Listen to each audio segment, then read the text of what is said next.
پاکستانی وزیر دفاع خواجہ آصف نے برطانوی چینل اسکائی نیوز کو انٹرویو دیا اور اس انٹرویو میں انہوں نے متنازع باتیں کیں جس سے پاکستان کو کافی نقصان اٹھانا پڑا۔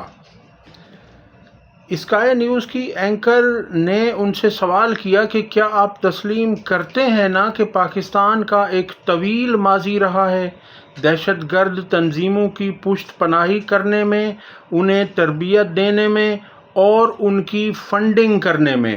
تو اس پر ہمارے وزیر دفاع جو فارم 47 کا جیتا ہوا ہے، اس میں خواجہ آصف نے دو ٹوک الفاظ میں جواب دیا کہ جی، ہم یہ گندا کام امریکہ کے لیے 3 دہائیوں تک کرتے رہے ہیں۔ نہ صرف امریکہ بلکہ برطانیہ کے لیے بھی ہم نے یہ کام کیا ہے اور یہ ہماری غلطی تھی۔